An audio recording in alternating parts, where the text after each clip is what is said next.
Assalamualaikum warahmatullahi wabarakatuh. Perkenalkan, nama saya Dede Prisca Frinda, NIM 1704030229. Di sini saya akan melakukan presentasi mengenai manajemen keuangan.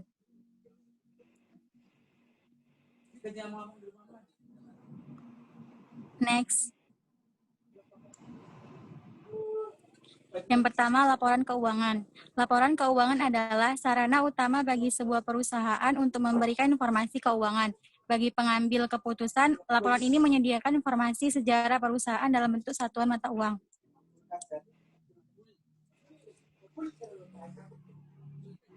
Yang kedua, tujuan laporan keuangan.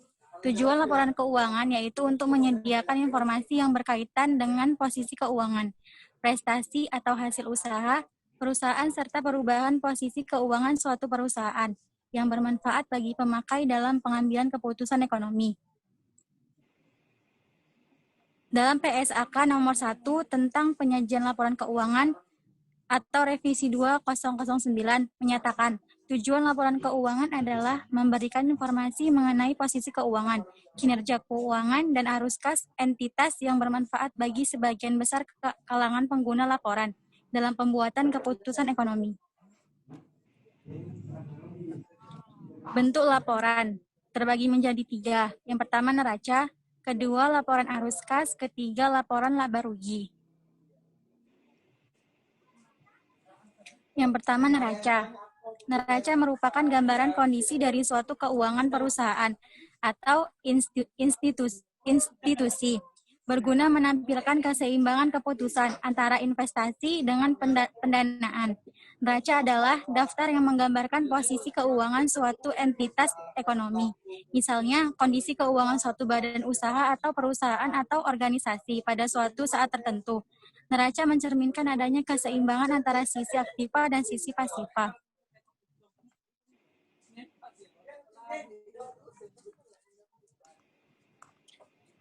Yang pertama, aktiva lancar atau current asset, merupakan kekayaan berupa harta likuid atau dapat digunakan untuk berinvestasi atau membayar utang dalam waktu dekat. Contoh, uang, barang jadi, dan piutang usaha. Kedua, aktiva tetap atau fixed asset, merupakan kekayaan berupa barang investasi yang tidak likuid atau tidak dapat diluangkan secara cepat tanpa menimbulkan penurunan dalam penilaiannya. Contoh, tanah, gedung, kendaraan bermotor, mesin-mesin produksi, dan aktiva lain yang tidak berwujud seperti hak paten, royalti, dan hak merek. Yang ketiga, pasifa. Pasifa adalah kewajiban dan ekuitas yang merupakan daftar dari utang atau kewajiban perusahaan, baik jangka pendek maupun jangka panjang, serta investasi yang ditanam oleh pemilik atau sejumlah saham yang dikeluarkan untuk perusahaan publik.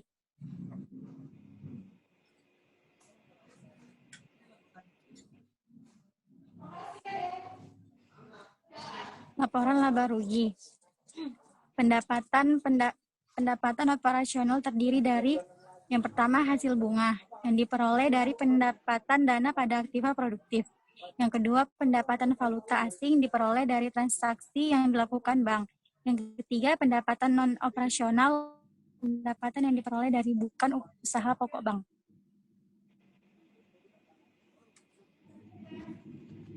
B. Biaya operasional terdiri dari biaya bunga, yaitu harga yang harus dibayar atas mobilisasi dana yang dilakukan dengan bank dengan menjual produk-produk pasifa.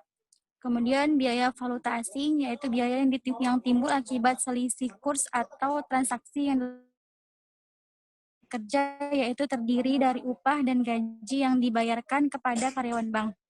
Biaya administrasi dan umum, yaitu biaya seperti ATK dan lain-lain. Kemudian biaya lainnya, biaya yang di luar biaya-biaya tersebut yang dibayarkan oleh bank. Kemudian ada biaya non-operasional, biaya yang dibayarkan oleh bank untuk kegiatan. Dan yang terakhir, ada biaya penghapusan aktiva produktif, yaitu biaya yang dikeluarkan sehubungan dengan adanya aktiva. C. Laporan arus kas. Laporan arus kas digunakan untuk menganalisis arus kas masuk dan keluar, atau kemana perginya uang, selama periode waktu tertentu. Ada 3 komponen arus kas, yaitu arus kas operasional, investasi, dan keuangan.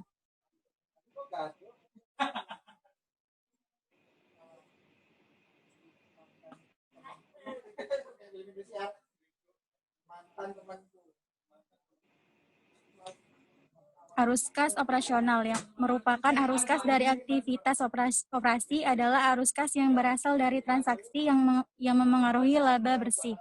Arus kas investasi, yaitu arus kas dari aktiva investasi yang merupakan arus mengaruhi investasi dalam aset non-lancar. Misalnya adalah transaksi yang mencakup penjualan dan pembelian aset tetap seperti peralatan dan gedung. Yang ketiga, arus kas keuangan. Arus kas dari aktivitas pendanaan adalah arus kas yang berasal dari transaksi yang memengaruhi utang dan ekuitas perusahaan.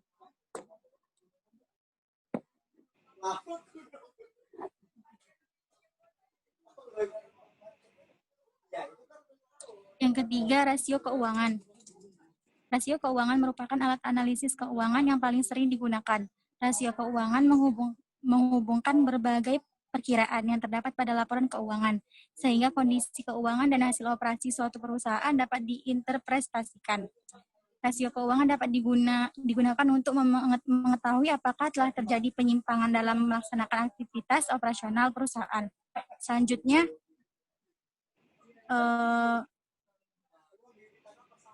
menyatakan bahwa rasio merupakan alat untuk menyediakan pandangan terhadap kondisi yang mendasari. Rasio merupakan salah satu titik awal, bukan titik akhir. Rasio yang diinterpretasikan dengan tepat mengindikasikan area yang memerlukan investigasi lebih lanjut.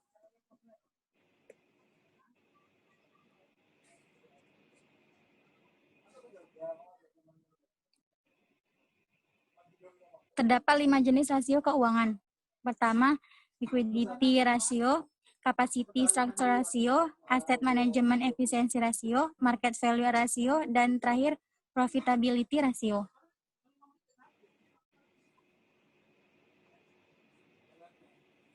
Di sini terdapat rumus total asset turnover.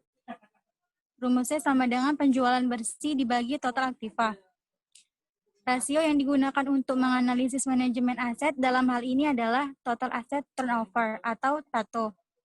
Rasio ini akan dapat menjelaskan atau memberi gambaran kepada penganalisa tentang baik buruknya keadaan atau posisi perputaran aktiva perusahaan. Rasio ini juga dapat menggambarkan seberapa efektif manajemen dalam mengelola semua aktiva perusahaan. Semakin cepat perputaran semua aktiva perusahaan, maka semakin baik kinerja manajemen dalam mengelola semua aktiva perusahaan. Next.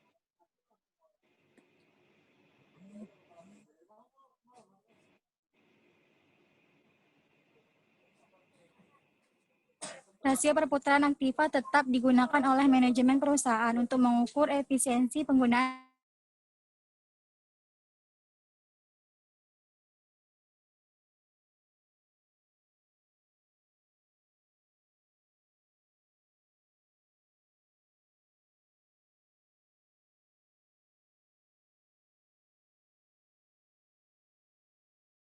dengan aktiva tetap berputar dalam satu periode. Rumus dari fixed asset turnover sama dengan penjualan atau sales dibagi total aktiva tetap. Next. Inventory turnover atau ITO, yaitu perbandingan antara harga pokok penjualan dengan persediaan rata-rata. Menurut Kashmir, inventory turnover merupakan rasio yang digunakan untuk mengukur berapa kali dana yang ditanam dalam sediaan. Rumus inventory turnover sama dengan penjualan dibagi persediaan.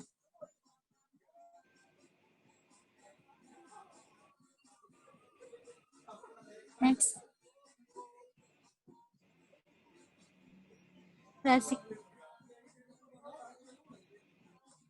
Dalam penelitian ini, rasio likuiditas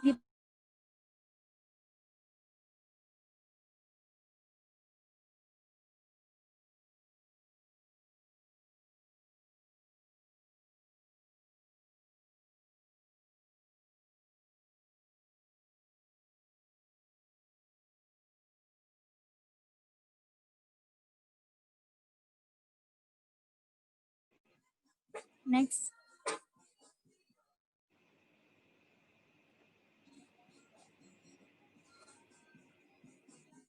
Rasio debt to total asset merupakan rasio utang yang digunakan untuk mengukur perbandingan antara total utang dengan total aktiva.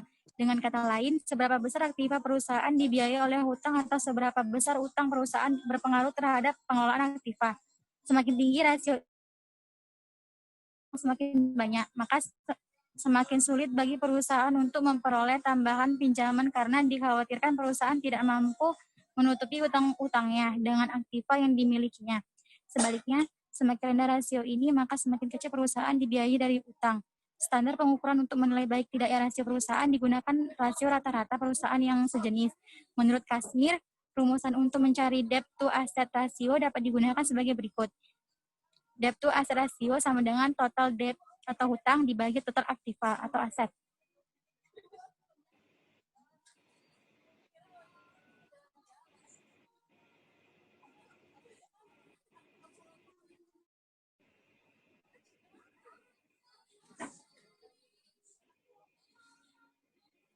Debt to equity ratio merupakan rasio yang digunakan untuk menilai utang dengan ekuitas. Untuk mencari rasio ini dengan cara membandingkan antara seluruh utang, termasuk utang lancar dengan seluruh ekuitas. Rumus dari debt to equity ratio sama dengan total kewajiban atau utang dibagi dengan total ekuitas atau equity. Next.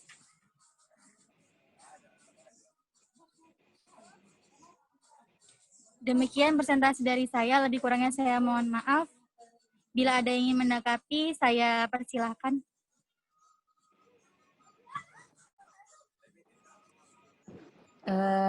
Perkenalkan, nama saya Thalia Amanda, NIM 1704032.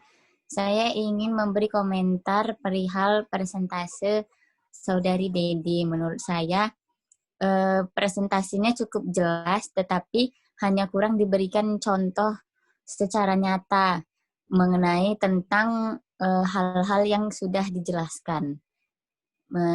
Selain itu juga tulisan dalam presentasenya kurang besar. Sekian komentar yang dapat saya berikan.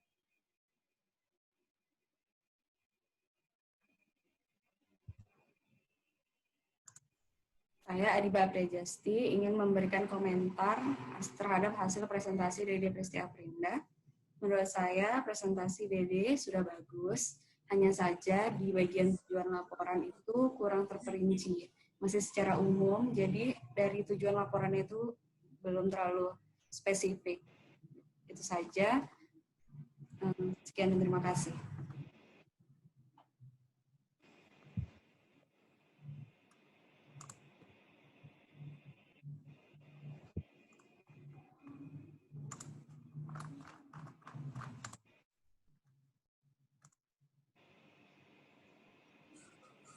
Terima kasih atas tanggapan dari Saudari Thalia dan Saudari Adiba. Selanjutnya presentasi akan dilanjutkan oleh Saudari Thalia Amanda. Assalamualaikum warahmatullahi wabarakatuh. Perkenalkan, nama saya Thalia Amanda, NIM 170403032. Di sini saya akan mempresentasikan mengenai mata kuliah manajemen keuangan.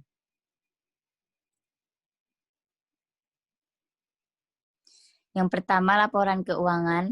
Laporan keuangan merupakan media komunikasi dan pertanggungjawaban antara perusahaan dan para pemiliknya atau pihak lainnya. Laporan keuangan menyediakan rangkuman informasi kepada pemilik. Laporan keuangan digunakan untuk merepresentasi keadaan fisik dan operasi suatu perusahaan. Manfaat laporan keuangan antara lain manfaatnya untuk pihak manajemen, untuk dasar perencanaan dan pengendalian perusahaan, untuk para pemilik perusahaan untuk mengukur hasil usaha perusahaan berkenaan dengan modal yang telah diinvestasikan, untuk kreditur untuk menilai keamanan pinjaman yang telah dan akan diberikan kepada perusahaan, dan untuk pemerintah untuk dasar perhitungan pajak.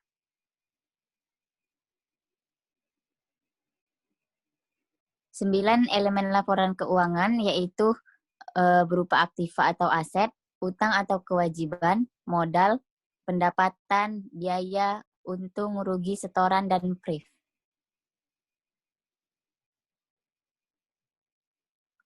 Selanjutnya mengenai neraca.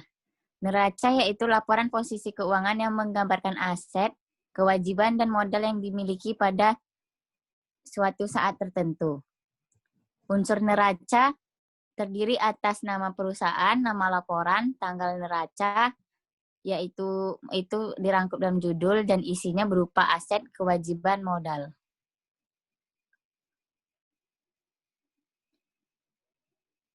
Yang pertama aset. Aset yaitu sumber daya yang dikuasai oleh perusahaan sebagai akibat dari peristiwa masa lalu dan manfaat ekonomi di masa depan diharapkan akan diperoleh perusahaan.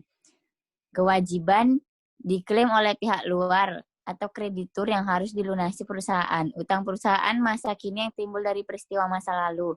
Penyelesaiannya diharapkan mengakibatkan arus keluar dari sumber daya perusahaan yang mengandung manfaat ekonomi. Ekuitas diklaim oleh pihak intern atau pemilik terhadap aktiva perusahaan. Hak residual atas aktiva perusahaan setelah dikurangi semua kewajiban. Apabila perusahaan dilikuidasi yang dilunasi kewajiban dulu.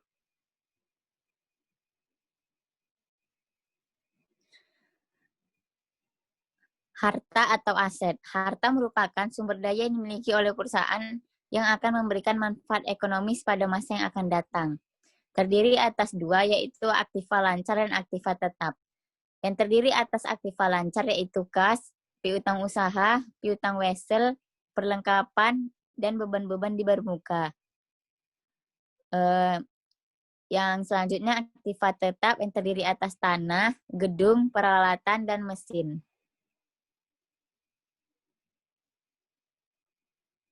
Selanjutnya utang atau liability. Utang merupakan hak atau klaim terhadap harta dan pihak suatu pemilik. Terdiri atas dua, kewajiban dan ekuitas atau modal sendiri. Yang terdiri atas kewajiban yaitu utang usaha, utang wesel, utang gaji, utang bunga, utang sewa, utang pajak, utang obligasi, dan utang sewa guna usaha. Yang termasuk dalam ekuitas atau modal sendiri yaitu modal saham dan laba ditahan. Bentuk neraca terdiri atas dua, yaitu bentuk skontro atau account form dan bentuk stafel, report form. Bentuk skontro terdiri atas aktiva dan pasiva. Dan bentuk stafel dapat ditunjukkan pada tabel di bawahnya, yang terdiri atas keterangan dan jumlah. Penyajian neraca, bentuk skontro atau account form. Aktiva atau aset, aset lancar, aset tetap, aset tidak berwujud, total aktiva.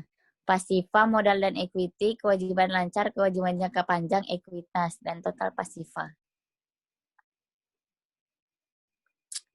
Bentuk stafel atau report form, seperti tabel yang di bawah. Ini contoh tabel neraca yang ada aset, kewajiban, ekuitas pemilik.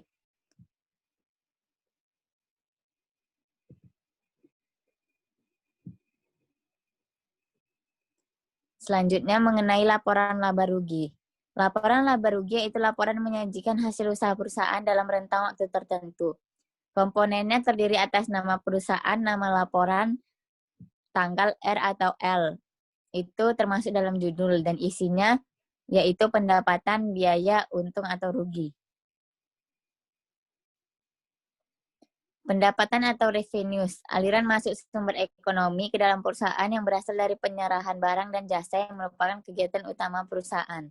Penghasilan yaitu kenaikan manfaat ekonomi selama satu periode akuntansi dalam bentuk pemasukan atas penambahan aktiva atau penurunan kewajiban.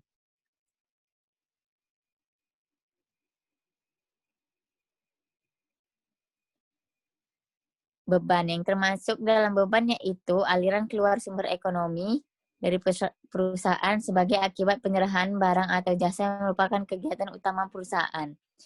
Yang kedua, penurunan manfaat ekonomi selama suatu periode akuntansi dalam bentuk arus keluar atau berkurangnya aktiva atau terjadinya kewajiban.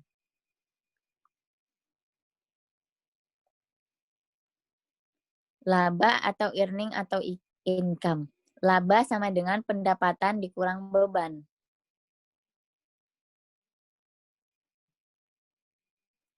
Bentuk laporan laba rugi terdiri atas dua, yaitu laporan laba rugi bertahap dan laporan laba rugi satu tahap. Laporan laba rugi bertahap, penyajiannya berdasarkan pada tahap penentuan rugi laba dari aktivitas usaha dan penentuan rugi laba di luar aktivitas usaha. Sedangkan laporan laba rugi satu tahap, penyajiannya dengan satu tahap.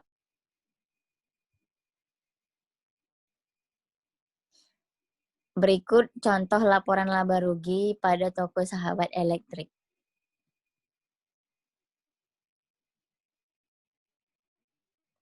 Yang selanjutnya laporan arus kas. Pengertian laporan arus kas yaitu informasi tentang penerimaan dan pengeluaran kas selama satu periode tertentu. Komponennya yaitu nama perusahaan, nama laporan, tanggal laporan yang termasuk dalam judul beserta isi, penerimaan kas, pengeluaran kas, saldo atau defisit.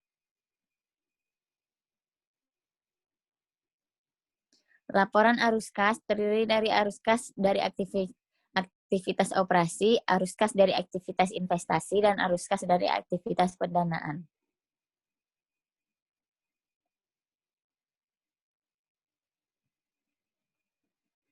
Laporan arus kas terdiri dari aktivitas operasi, ada yang dari aktivitas investasi, dan aktivitas pembiayaan.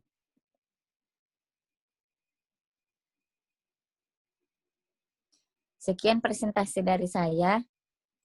Apabila ada yang kurang, saya mohon maaf. Diharapkan teman-teman dapat berkomentar mengenai presentasi saya. Terima kasih. Baik, saya akan memberi tanggapan mengenai presentasi dari Saudari Thalia Amanda. Tampilan PPT-nya sangat menarik, isinya memuat materi yang ringkas, padat, dan mudah dimengerti. Kemudian penyampaiannya juga sangat baik. Saran dari saya, mungkin alangkah lebih baik jika dijelaskan sedikit mengenai 9 elemen laporan keuangan tersebut. Terima kasih. Saya Adiba Prajasti ingin mengomentari presentasi Thalia Amanda. Presentasinya sudah sangat baik, mengenai laporan keuangannya sudah dijelaskan secara terperinci, namun hanya saja lebih baik jika ditambahkan mengenai rasio keuangan. Terima kasih.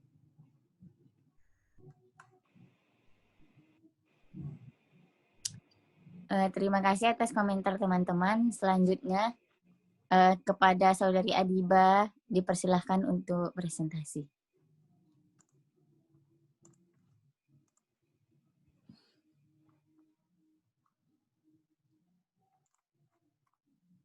Apakah sudah kelihatan? Sudah. Sudah. Perkenalkan, nama saya Adiba Aprilia Jasti, NIM 170303040. Di sini saya akan mempresentasikan mengenai manajemen keuangan. Laporan keuangan adalah catatan informasi keuangan suatu perusahaan pada suatu periode akuntansi yang dapat digunakan untuk menggambarkan kinerja perusahaan tersebut. Tujuan laporan keuangan itu ada 4. Di sini saya jelaskan, yaitu yang pertama, memberikan informasi keuangan tentang jumlah aktiva, kewajiban, dan modal bank pada waktu tertentu.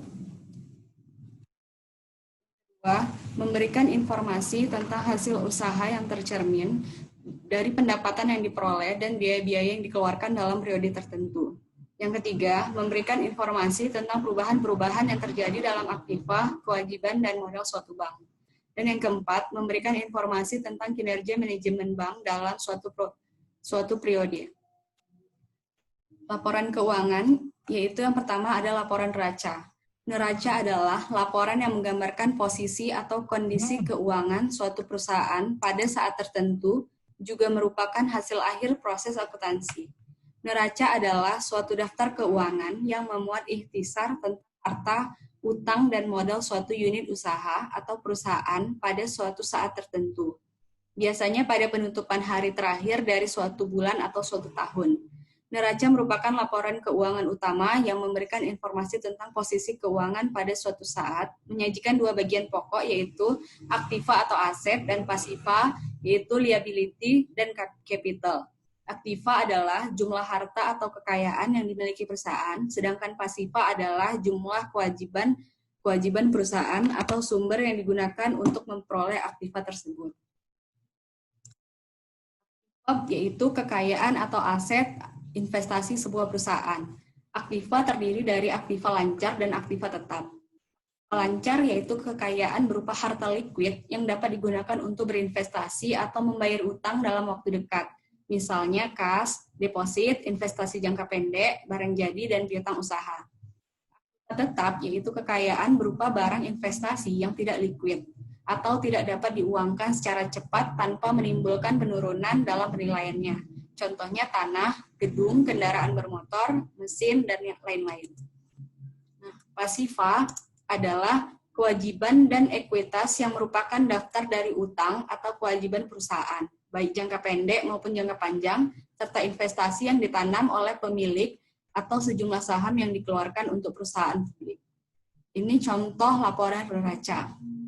Di sini diambil dari laporan neraca bengkel mobil Marifek per 31 Desember 2005. Laporan laba rugi.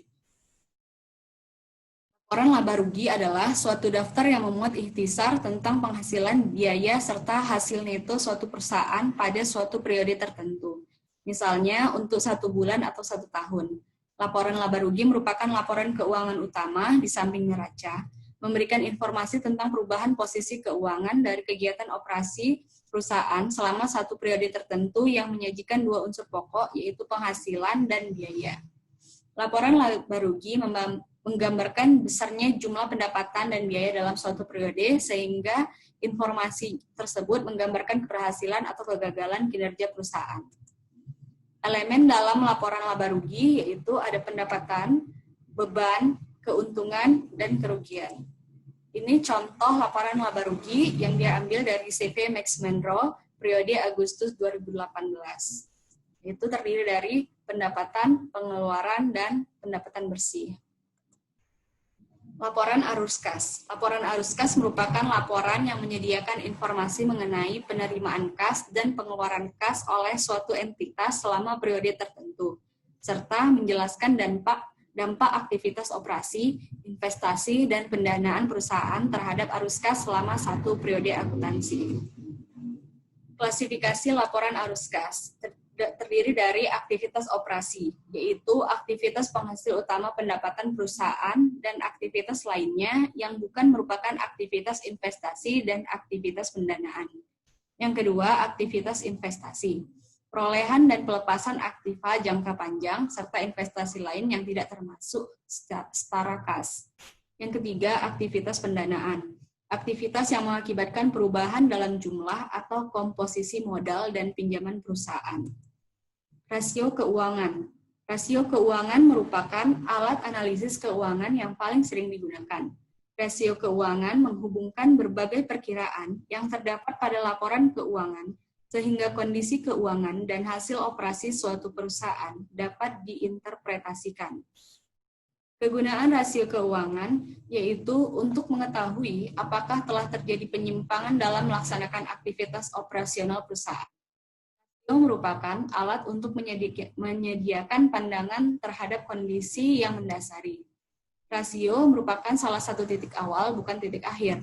Rasio yang diinterpretasikan dengan tepat mengindikasikan area yang memerlukan investigasi lebih lanjut. Total asset turnover mengidentifikasikan efisiensi yang digunakan oleh perusahaan atas penggunaan asetnya dalam menghasilkan penjualan. Dihitung dengan penjualan bersih dibanding dengan total aktivitas.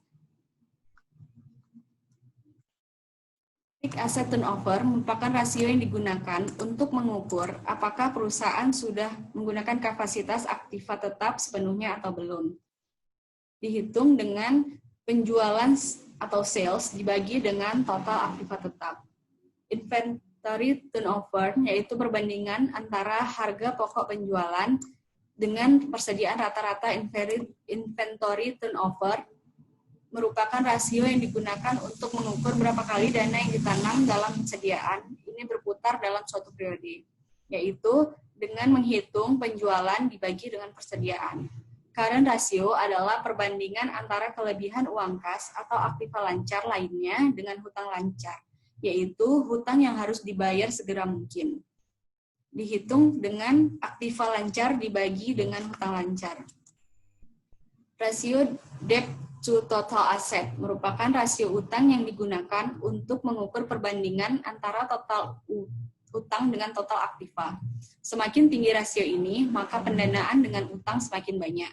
Maka semakin sulit bagi perusahaan untuk memperoleh tambahan pinjaman karena dikhawatirkan perusahaan tidak mampu menutupi utang-utangnya dengan apa yang dimilikinya. Rumusnya yaitu hutang dibagi aset. Debt to equity ratio merupakan rasio yang digunakan untuk menilai utang dengan ekuitas.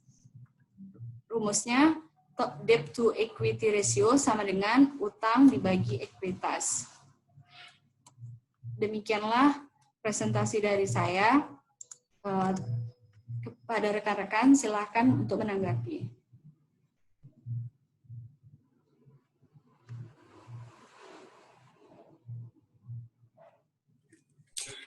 Baik, saya akan menanggapi presentasi dari Saudari Adiba. Tampilan PPT-nya sangat menarik dan bagus dalam penyampaian. Saran dari saya untuk memperbesar font size-nya agar lebih jelas dilihat oleh audiens pada saat membaca slide. Terima kasih. Assalamualaikum warahmatullahi wabarakatuh. Nama saya Talia Amanda. Secara keseluruhan PowerPoint-nya sudah bagus. Sumber yang digunakan jelas tertulis dari mana. Dan tampilannya menarik. Juga materinya dijabarkan dengan jelas. Saran dari saya sebaiknya materi yang dijelaskan dalam PowerPoint sebaiknya lebih diringkas agar tidak terlalu banyak. Terima kasih. Terima kasih atas komentar dan saran dari rekan-rekan. Saya menerima dengan sangat atas segala kekurangan, saya mohon maaf. Demikianlah isi presentasi saya. Assalamualaikum warahmatullahi wabarakatuh. Waalaikumsalam. Waalaikumsalam.